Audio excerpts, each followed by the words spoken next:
Leamos lo que juntos vimos de Juan capítulo 15, desde el versículo 1. Yo soy la vid verdadera y mi Padre es el labrador. Nuestro amado Señor Jesús está explicando a personas muy conocedoras de las labores del campo, muy conocedoras acerca de el cultivo y los cuidados que deben tenerse en los viñedos. Yo soy la vid verdadera y mi Padre es el labrador. Todo pámpano, rama o sarmiento que en mí no lleva fruto, lo quitará. Es decir, la ausencia de fruto lleva a que sea arrancada la rama que no lo da, y todo aquel que lleva fruto lo limpiará para que lleve más fruto. Eso nos habla del crecimiento constante en la obra del Señor que debemos tener siempre. Ya vosotros, dice el Señor Jesús, estáis limpios por la palabra que os he hablado. No pierda eso de vista, por favor. Cada sarmiento, cada rama, cada pámpano es limpiado por el labrador que es nuestro Padre Celestial. Porque ya el Señor Jesús nos dijo que Él, el Señor Jesús, es la vid verdadera, la que viene del Padre. ¿Y con qué limpia Dios las vidas de aquellos que están injertados en Cristo Jesús? Dice, por la palabra que os he hablado. La palabra entonces es la que nos limpia. ¿Para qué? Para que podamos llevar mucho fruto. Permaneced en mí y yo en vosotros. Ya vimos cómo nos ilustró la permanencia el Señor Jesús la vez pasada. ¿Por qué? Porque es que el pámpano no puede llevar fruto por sí mismo. Una rama no lleva fruto de suyo. La rama tiene que estar injertada a la vid. En este caso, nosotros, sin el Señor Jesús, nada podemos hacer. No solo sería petulancia, sino necedad intentarlo hacer. Como el pámpano no puede llevar fruto en sí por sí mismo, si no permanece en la vid, así tampoco vosotros, si no permanecéis en mí. Yo soy la vid, vosotros los pámpanos. Eso lo tenemos que tener muy claro. Recuerden que al inicio de este evangelio, en el capítulo 1, algunos emisarios de los líderes judíos vinieron a preguntarle a Juan el Bautista: ¿eres tú el Cristo? ¿Eres Elías? ¿Eres alguno de los profetas? No. Juan sabía muy bien quién era él. Él simplemente dijo: yo soy una voz que clama en el desierto. Igualmente, nosotros hoy, por el Espíritu Santo, debemos entender que el Señor Jesús es la vid, nadie más. Y nosotros, ramas, pámpanos, sarmientos. El que permanece en mí y yo en él, éste lleva mucho fruto. A propósito, retrocedamos un poco. Es muy importante saber quiénes somos y hasta dónde llegamos y en quién estamos. Recuerden que Luzbel no se conformó con lo que era, sino que quiso ser superior a Dios. ¡Oh, qué grave! Hasta ahí llegó. Igualmente, hoy en día puede haber alguien que diga: hombre, yo como que pámpano no me siento. Yo me siento como que más que una rama, más que un sarmiento.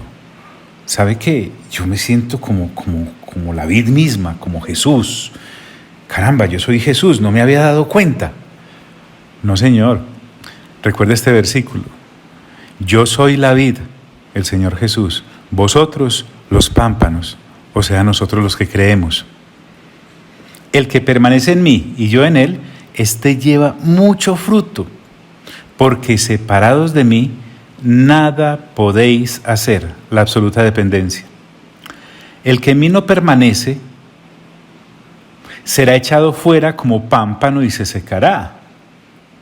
Y los recogen y los echan en el fuego y arden. Lo mismo que ocurre en un cultivo. Si permanecéis en mí, dice el Señor Jesús, y mis palabras permanecen en vosotros, pedid todo lo que queréis y os será hecho. En esto es glorificado mi Padre, en que llevéis mucho fruto y seáis así mis discípulos. Y el sello, el ágape de Dios. El Señor Jesús dice: como el Padre me ha amado, me ha agapado, así también yo os he amado, os he agapado. Permaneced en mi amor. La extraordinaria permanencia es a través de la dependencia, y esa dependencia es por ágape. Así que si te preguntan, ¿por qué eres de Jesús? Por el ágape del Padre manifestado en Él y de Jesús en mí. ¿Y tú por qué permaneces en Jesús? Por ágape. Tal vez esa respuesta para algún intelectual no sea de alguna profundidad filosófica que lo inquiete, pero es que esa es la realidad. La permanencia se da en ágape, se da en amor. Y estamos hablando del ágape, que es el amor de Dios que se nos vino a enseñar a través de Cristo Jesús. Y dice: si guardareis mis mandamientos, permaneceréis en mi amor. Entonces ahora, la obediencia, la permanencia y el llevar mucho fruto y el honrar al Padre, el agradar al Padre, se conjugan para glorificar al mismo Padre. ¿Por qué? Porque de eso se trata. En una humanidad caída, que nació bajo pecado y que comete pecados, ¿qué cuentos va a ser entonces llevar fruto para el Padre? Definitivamente esas son conductas que no conocemos. Y no estoy hablando de la conducta religiosa impostada de aquel o aquella que sin nacer de nuevo pretenden estar agradando a Dios. Solo se puede agradar a Dios si se ha nacido de nuevo. Y solo se nace de nuevo si se cree en Cristo Jesús. Y solo se cree en Cristo Jesús por la actividad del Espíritu Santo. El Señor Jesús lo dijo en este Evangelio. Sería muy bueno repasar los capítulos anteriores con una lectura juiciosa. Es necesario nacer de nuevo, porque si no nazco de nuevo no puedo entrar en el reino, no puedo ver en el reino, no puedo permanecer en el reino.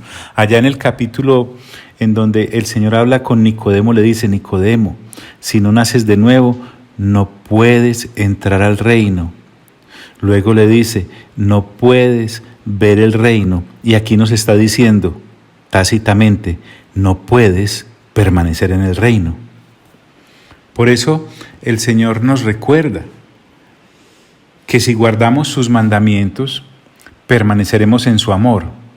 Permanecemos no para salvarnos en sus mandamientos, sino porque ya hemos sido salvos, permanecemos en sus mandamientos. Antes, en el antiguo pacto, las personas procuraban hacer las cosas para llegar a Dios. Imposible, porque como dice Romanos, ese pacto no fue dado para salvación, sino para mostrarnos lo pecaminoso del pecado. Y además, como dice el apóstol Pablo en Gálatas, la ley fue el ayo que Dios usó para llevarnos a Cristo. Pero ahora que hemos nacido de nuevo y hemos sido salvos por gracia, entonces desde esa gracia, como ahora estamos en la nueva naturaleza, desde esa nueva naturaleza que por dependencia de la vid, que es el Señor Jesús, ahora como Él podemos cumplir los mandamientos. Por eso Él dice: si guardaréis mis mandamientos, permaneceréis en mi amor, así como yo he guardado los mandamientos de mi Padre y permanezco en su amor. ¿No te parece eso maravilloso? No es ninguna pretensión, no es ninguna quimera. El Señor Jesús me está diciendo, si guardareis mis mandamientos, permaneceréis en mi amor. Pero es que eso es muy difícil, John, usted no se imagina los esfuerzos que yo tengo que hacer. Bueno, sería bueno revisar que no es en nuestras fuerzas, es por sus fuerzas. No es en nuestra santidad, es por su santidad. No es por nuestros sacrificios, es en su sacrificio. No es expiándonos a nosotros mismos, es expiados a través de Él y por Él. Por eso, Él ahora me dice, si guardareis mis mandamientos, permaneceréis en mi amor, así como yo he guardado los mandamientos de mi Padre y permanezco en su amor. Hombre, si el Señor Jesús lo dice, para mí entonces se convierte en posibilidad, en un hecho. El Señor Jesús no me estaría despidiendo algo que no puedo hacer. Y lo puedo hacer es gracias a Él. Estas cosas os he hablado para que mi gozo esté en vosotros. Ya nos ha hablado del ágape, ahora nos habla de otro fruto del Espíritu de Dios, el gozo. No solamente hay gozo en realizar la voluntad del Padre y glorificarlo a Él y llevar mucho fruto para Él, por ágape, sino que surge un gozo interno impresionante por haberlo hecho. Estas cosas os he hablado para que mi gozo esté en vosotros y vuestro gozo sea cumplido. Casi que nos está diciendo, mi gozo es vuestro gozo y vuestro gozo es mi gozo, pero recuerde, como fruto del Espíritu. Es decir, darle gusto en todo al Padre es mi gozo. ¿Por qué? Porque fue gozo del Señor Jesús. Entonces, si no he nacido de nuevo, no lo puedo entender, aunque intelectualmente lo puedo captar, pero entender y vivir solo por el nuevo nacimiento. Es más, estas cosas os he hablado, miren este versículo 11, para que mi gozo esté en vosotros y vuestro gozo sea cumplido. Aún uno nacido de nuevo puede que entienda y comprenda, pero no la totalidad de esto que el Señor Jesús acaba de decir. Tal vez no lleguemos a asimilarlo en su totalidad, pero así es. Y a la vez se convierte en el gozo del Padre, que es el labrador, como nos dijo en versículos anteriores de este mismo capítulo. Préstele mucha atención a este versículo. Medítalo como dice el Salmo, estando en vuestra cama, y callad, y deje que el Espíritu Santo le ministre. Te lo repito, estas cosas os he hablado para que mi gozo esté en vosotros y vuestro gozo sea cumplido. Pero ¿cuál es el gozo del Señor Jesús? Llevar mucho fruto para el Padre, darle la gloria al Padre. Entonces, el todo nuestro es para Dios, el todo nuestro hacer, el todo nuestro sentir, el todo nuestro pensar. Y además, en vez de llenarnos una gran lista de mandamientos, el Señor Jesús tiene la capacidad de resumírnoslos en uno solo. Y dice, este es mi mandamiento.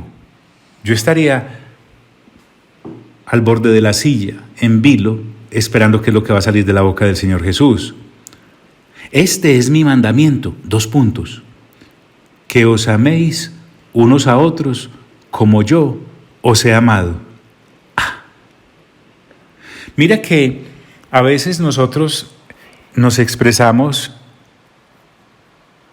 desde un ágape incipiente, no porque el ágape sea incompleto, sino porque nosotros no nos hemos perfeccionado en amor y estamos en ese proceso y decimos algunas cosas con nuestra boca y con nuestra lengua que dejan mucho que desear en cuanto al amar, en cuanto al agapar. Y no quiero que pensemos ahora en el agapar universal hacia toda la humanidad.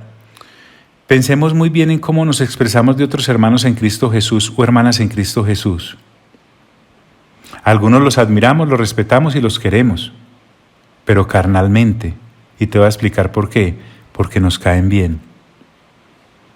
¿Y qué hacemos entonces con aquellos a los cuales en nuestra carne no nos caen bien? Pero es que es fulanito, pero es que es sutanito, como se cree desobrado con todo lo que sabe del Señor. Pobrecito, tan incipiente que está, apenas empezando, qué cantidad de errores, no es como yo. Qué ridículo, ¿cierto? Este versículo 12, el Señor Jesús me recuerda algo interesante. Solo quiero que te imagines con la fe, que es nuestra máquina del tiempo, y trasládate un poco a Filipenses capítulo 2, en donde se nos dice que Él no estimó el ser igual a Dios como cosa que aferrarse. Pensemos a profundidad, un poquito. El hecho de que Él no haya estimado el ser igual a Dios como a cosa que aferrarse no significa que dejó de ser Dios.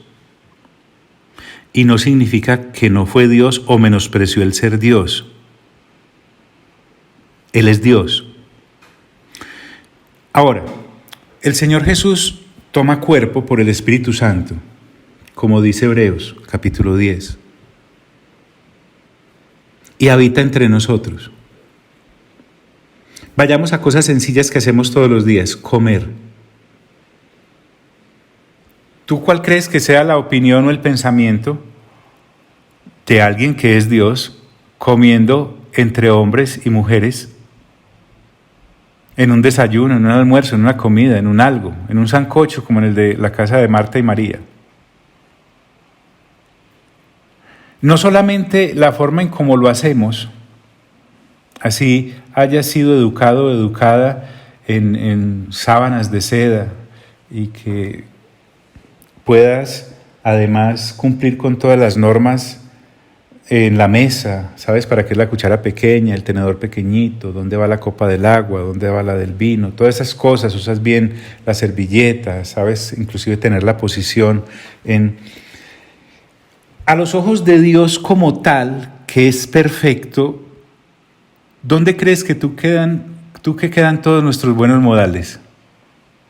Y eso que estamos hablando pues de gente de superestrato que desayunaba todos los días, le daban tetero en champaña. Ahora imagínense los que no hemos tenido acceso a una educación y alto glamour, que todavía colocamos los pies sobre la mesa, hacemos ruido con la boca, en fin, tú te imaginas eso. Pero sabes, tú no encuentras en ninguna parte de los evangelios el Señor Jesús criticando a alguien. En ese sentido de menosprecio. Él sí fue muy claro con los que creían y no creían, pero jamás pensemos en eso. Pensemos otro poquito, pensemos en el aseo. ¿Quién más limpio que Dios mismo? Te estoy hablando de las cosas del día, del diario. ¿A qué puede oler el Dios del cielo y de la tierra y de todo lo que hay en él? ¿Por qué me está hablando de eso, John? Porque tú y yo somos testigos de los pensamientos que tenemos acerca de otros. Es que amar no es de afuera, de labios hacia afuera. El amar, este ágape del que nos está hablando el Señor, que os améis unos a otros como yo os he amado, viene desde adentro. Solo se da por el nuevo nacimiento. Es que yo ya amo mucho, voy como en el 90% de ágape. No, Señor, es que esa no es la medida. El Señor Jesús dice, este es mi mandamiento, que os améis unos a otros como yo os he amado. Detengámonos ahí en ese como yo. Hasta la cruz misma. Algo que viene anunciando desde el capítulo 6, algo que viene anunciando desde el capítulo 10, algo que viene anunciando desde el capítulo 12. Créeme, uno mentalmente puede captar por lectura este versículo, pero está fuera de nuestro alcance entenderlo a cabalidad si no permanecemos en él. Es que el Señor Jesús me está hablando de llevar mucho fruto por permanecer en él. Y por eso Él ahora me puede decir, este es mi mandamiento, que os améis unos a otros como yo os he amado. ¿Y hasta dónde nos amó el Señor? Hasta la muerte. Y entonces uno puede decir, que el Señor cambiara de tema rapidito, pero nada, cuando Él se pega de ahí es porque haga de cuenta de un hueso, le va a sacar hasta los tuétanos. Nadie tiene mayor amor que este, ¿Cuál podrá uno decir? Podrá decir una madre, yo me he sacado el alimento de mi boca para dárselo a mis hijos. Un padre podrá decir, yo dejé de estudiar para que mis hijos cumplieran sus planes. Un Romeo y una Julieta pueden decir, yo di la vida por, es decir, tantas cosas. No. Es que aquí estamos hablando del amor directo de Dios, estamos hablando del Dios que vino, del Dios que estuvo, del Dios que fue asesinado, del Dios que fue sepultado y del Dios que resucita. Y me dice que yo debo amar como Él amó. Y sigue amando. Es que el Señor Jesús no nos mandó una teoría. Imagínense que voy a la cruz. Imagínense que soy sepultado. No. Es que Él fue a la cruz y fue sepultado. Y aún hoy nos dice, miren que el primer reclamo que le hace a la congregación de Éfeso en Apocalipsis 12 es, has dejado tu primer ágape. Nadie tiene mayor amor que este, que uno ponga su vida por sus amigos. Me habla de mayor amor porque es la plenitud del ágape en su relación con nosotros. Me habla de poner su vida porque en la cruz Él la puso y a la vista de todos. Y me habla de amigos porque Él va a pasar a un plano, digámoslo así, superior de comprensión acerca de lo que es ser discípulo. Discípulo, pues claro, es tener la disciplina de seguirlo. Discípulo, pues claro, es observar su mandamiento y sus mandamientos. Discípulo, pues claro, es darle toda la gloria al Padre como Él lo hizo. Pero aquí me va a dejar a un nivel que uno de parte de Dios debería decir, pero definitivamente, ¿hasta dónde llega esto? Me habla de que ser su discípulo es ser su amigo. El Señor Jesús no está hablando de que nosotros podemos ser solamente sus seguidores, sus siervos. Me ha dicho, he venido a decirte, eres mi amigo, eres mi amiga. Ser su discípulo es ser su amigo. Y para que no nos quede ninguna duda, dice, nadie tiene mayor amor que este, que uno ponga su vida por sus amigos. Una vez dicho esto, unos días después, ellos estaban mirando cómo el Señor cumplió lo que les prometió. Entonces, ahora al ágape le añadimos esa amistad. Yo sé que tú tienes amigos y amigas del alma, o por lo menos uno. Pero aquí estamos hablando de ser amigos de Dios. A veces usted y yo miramos con nostalgia esos versículos en donde se nos dice, Abraham, mi amigo. Y claro, por falta de lectura juiciosa de la palabra y por renovación del entendimiento, eso a uno le deja como un rayoncito porque, sí, es el amigo, Abraham. O como cuando se nos habla de que David fue un hombre conforme al corazón de Dios. Pero es falta de lectura. Mira que en este versículo el Señor me está diciendo, tan amigo eres tú como lo fue Abraham. Entonces, nadie tiene mayor amor que este, que uno ponga su vida por sus amigos. Y aquí viene. John, es que yo todavía siento como que eso no es para mí. ¿Qué quería pues? Que dijera Berta ahí, Magnolia. Que dijera pues ahí el nombre, John Freddy, que dijera ahí pues Anderson. No. Aquí dice, vosotros sois mis amigos si hacéis lo que yo os mando. ¿Quieres ser bien amigo de Dios? Hagan lo que Él dice. ¿Y qué le acaba de decir? Que ame a los otros. ¿Y qué acaba de decir? Hasta el fin. ¿Y qué acaba de decir? Que glorifique al Padre.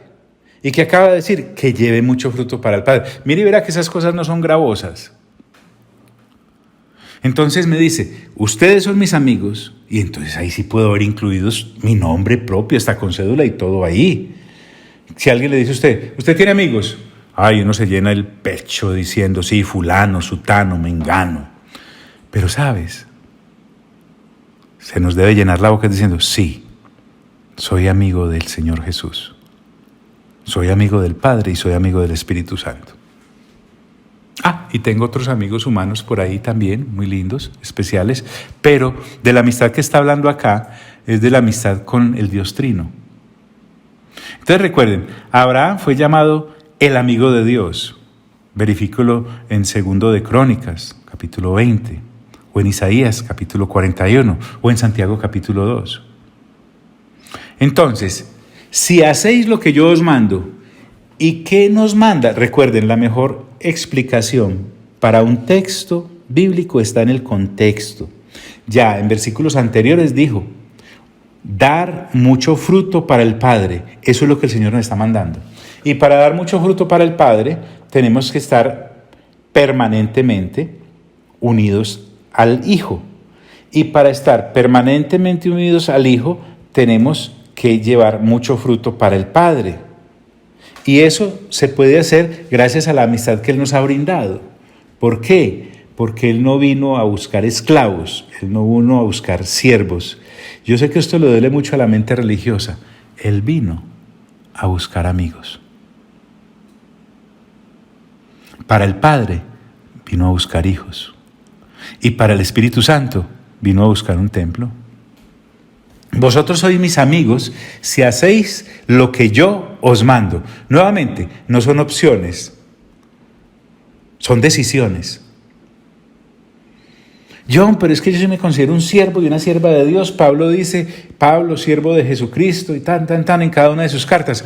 Sí, es que yo no le estoy negando eso en cuanto a la función, en cuanto al fruto del trabajo que estamos llamados a hacer como miembros del cuerpo. Yo estoy hablando desde la intimidad. A mí el Señor Jesús me dice, por muchos sermones religiosos que me quieran decir que no, que el Señor Jesús a mí me manda a decir, a través de Juan, por el Espíritu Santo, versículo 15, ya no os llamaré siervos, porque el siervo no sabe lo que hace su Señor. Pensemos en un empresario con muchos empleados. No todas las cosas se las cuenta a sus empleados. Pensemos en un hogar. No todas las cosas se le cuentan al que hace el jardín, o al que hace el aseo, o al que hace los diferentes mandados, etcétera, etcétera. Me está hablando de la intimidad que se tiene con el amigo. Ya no os llamaré siervos, porque el siervo no sabe lo que hace su Señor.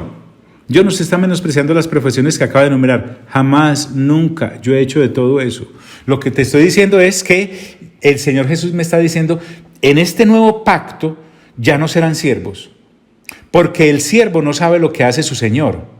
Recuerden que siervo es esclavo, pero ahora la relación trasciende de no saber a saber.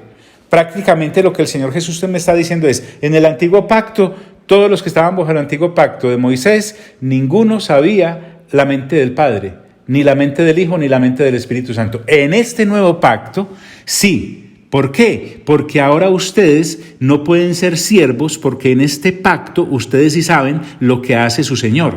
Por lo tanto, son mis amigos. Ya no os llamaré siervos, porque el siervo no sabe lo que hace su Señor.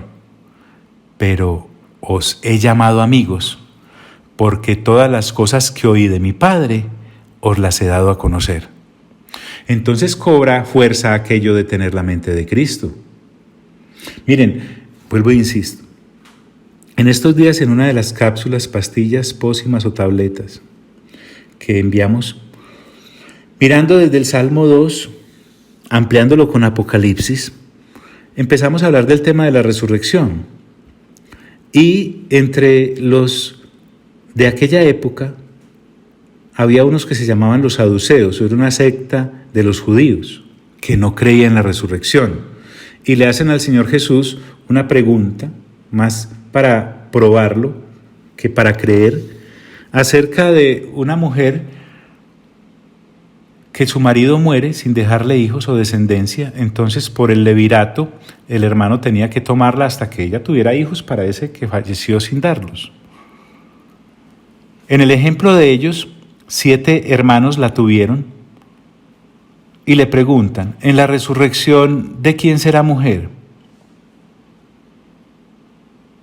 Lo que enfatizamos allí es que yo puedo creer mucho en Dios sin creer lo que Dios dice. Miren, estos saduceos estaban en todo el meollo, en todo el centro, en todo el ombligo del modelo religioso de Jerusalén. Y resulta que, creyendo mucho en Dios, porque creían en Dios, no le creían a Dios cuando Dios dice acerca de la resurrección. Muchas personas hoy en día pueden creer mucho en Dios, pero negar que pueden ser amigos de Dios. Y el Señor Jesús me está diciendo que en el paquete va incluida esta amistad. Es una amistad divina, es una amistad salida del planeta. Pero os he llamado amigos porque todas las cosas que oí de mi Padre os las he dado a conocer. Quiero hacer énfasis, todas las cosas. Todas las cosas. Todas las cosas. Todas las cosas. Todas las cosas. Dios no se guardó nada. En Cristo Jesús nos lo ha entregado todo. Cuando Pablo dice en Filipenses 4, las riquezas en gloria en Cristo Jesús, no piensen que estaba hablando solo de gratitud por la ofrenda que le habían dado los de Filipos y que entonces el Señor les iba a devolver conforme a sus riquezas en gloria en Cristo Jesús solamente cosas materiales. Estaba hablando de las riquezas mismas de Cristo Jesús. Cuando Pablo habla en Primera de Corintios capítulo 2 acerca de tener la mente de Cristo, es que fíjate que el Señor, permítame hablarlo de esta manera, Él no vino a donarme un riñón, Él no vino a donarme un pulmón, Él no vino a donarme su corazón, Él vino a entregarme su mente, su manera de pensar. Y la manera de pensar del Señor Jesús es exactamente la manera de pensar del Padre y ahora nos está siendo avivada por el Dios Espíritu Santo. Entonces, quiero leer esto de la amistad dentro del contexto que lo acabamos de ver. Desde el versículo 12. Este es mi mandamiento, que os améis unos a otros como yo os he amado. Nadie tiene mayor amor que este, que uno ponga su vida por sus amigos. Vosotros sois mis amigos si hacéis lo que yo os mando. Ya no os llamaré siervos porque el siervo no sabe lo que hace su Señor. Pero os he llamado amigos porque todas las cosas que oí de mi Padre os las he dado a conocer. John, yo ya sé para usted para dónde va. ¿Sí? Voy para la lectura juiciosa de la palabra para poder renovar el entendimiento. ¿Cómo puedo decir que conozco al Padre como el Señor Jesús me está diciendo que Él lo conoce y que me lo ha dado a conocer si su palabra no está diariamente en mi menú mental? Hombre, la Biblia la puedes escuchar, la Biblia la puedes leer. Si usted es de esas personas acomodaditas y le da pereza leer o escuchar, ponga otro, páguele un salario para que se la lea. Ponga a alguien con voz de FM así bien tremenda, que usted se sienta bien cómodo, pero léala, por favor. Uno podrá decir, es que, ¿cómo puedo yo pensar en las cosas de Dios? Leyendo las cosas de Dios, hablando con el Espíritu Santo. Amigo, amiga, cuando tú y yo leemos la Biblia, estamos hablando con el Espíritu Santo y el Espíritu Santo nos está hablando a nosotros. La mente nunca se educará sola. Créanme, uno puede decir, es que una persona es muy joven y por eso piensa tantas cosas. ¿Usted cree que uno va envejeciendo y deja de pensarlas? Ahí es que piensa más todavía. Entonces, ¿qué puedo hacer yo? Llevar todo pensamiento cautivo en obediencia a Cristo, como dice Pablo en 2 de Corintios capítulo 10. ¿Y cómo puedo llevar todo pensamiento en obediencia a Cristo? Sabiendo cómo piensa el Padre. Y el Señor Jesús me ha dejado este mandamiento de saber cómo piensa el Padre, cómo conocer al Padre. Y yo te digo nuevamente, con la lectura juiciosa de la palabra. Entonces, mira, para que no vayas a creer pues que es que uno es así como una especie de iluminado que está más allá. No. Uno todos los días piensa unas cosas que definitivamente que vergüenza. ¿Sabes qué hago yo cuando estoy pensando estas cosas? Inmediatamente tomo mis audífonos, enchufo y me meto a YouVersion y empiezo a escuchar una de las versiones que son audibles. ¿Por qué? Porque yo a mi mente la tengo que enseñar.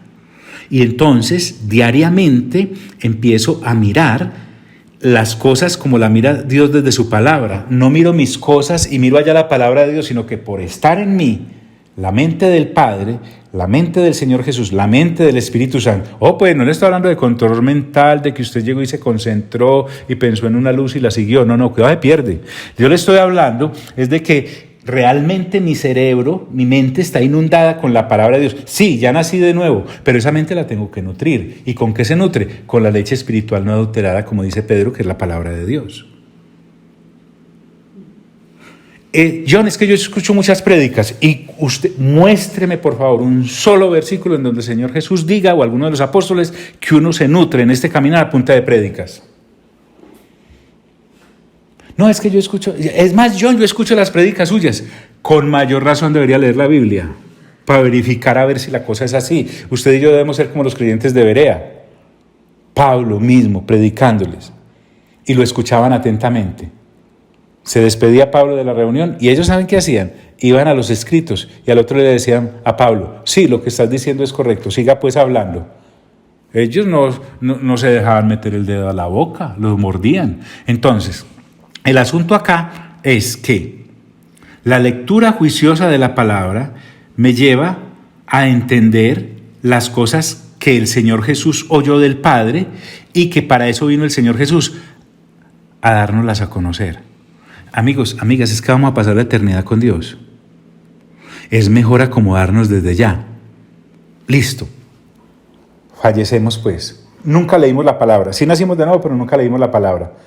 Supongamos pues que hay esa ventaja.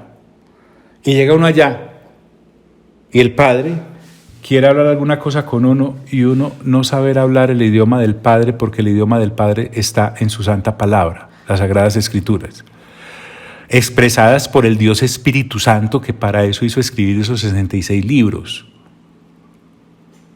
y dejadas, reseñadas por la vida del Señor Jesús, que para eso fue que bajó. No, que cuando uno llegue allá a la Nueva Jerusalén, uno diga, sí, estaba un poco equivocado en el tono de las paredes, pero no en las paredes. ¿Qué es ese humero que hay allá? Es que hay un lago de... Sí, allá. ¿Cierto? ¿Qué son esos seres con 6 alas? ¡Qué horror! ¿Qué será? Hombre, muy fácil. ¿Cómo quieres que se lo diga? Vea, son serafines según Isaías, son querubines según Ezequiel y son seres vivientes según Juan. Y esos señores allá con esas coronas y con esos tronos que se mantienen arrodillándose cada vez que adoran al Padre y al Hijo. ¿Quiénes son? Los 24 ancianos. Sí. Y entonces, sí me estoy haciendo entender, amigos. Y eso para hablarles solo de la decoración. Ahora imagínense para tener intimidad con el Padre como tal, que es a lo que estamos siendo llamados. No es que nos cambiaron el menú completamente. Pero os he llamado amigos, porque todas las cosas que oí de mi Padre os las he dado a conocer. Y entonces el Señor Jesús remata con algo, y es la elección. Dice Él, no me elegisteis vosotros a mí. Todo, escuche bien, todo. Es decir, el inicio de la relación que ahora tenemos con Dios la propició Él. La continuidad de la relación que ahora tenemos con Dios la propició Él. Y el fin de la relación que vamos a tener con Dios la ha propiciado a Él. Y lo ha hecho a través de una elección. Hablemos del momento específico de hace 2000 años. Cuando los discípulos le están escuchando, usted tiene que ir inmediatamente a Marcos capítulo 3, versículo 14, en donde se nos habla cómo el Señor Jesús eligió a sus discípulos, a los 12 iniciales. ¿Vale? A ellos les debe haber quedado muy claro y muy nítido. Pero recuerden que también hemos visto que en un capítulo anterior se nos habló de que hay unas ovejas que no son judías, que no son de ese redil, que también vendrían a ser del mismo rebaño del Padre, o del mismo campo del labrador, pues. Entonces, usted y yo somos lo que somos gracias a la elección del Señor Jesús. Por eso Él dice, no me elegisteis vosotros a mí, sino que yo os elegí a vosotros. Con eso solo basta para caer de rodillas para decir, gracias Señor.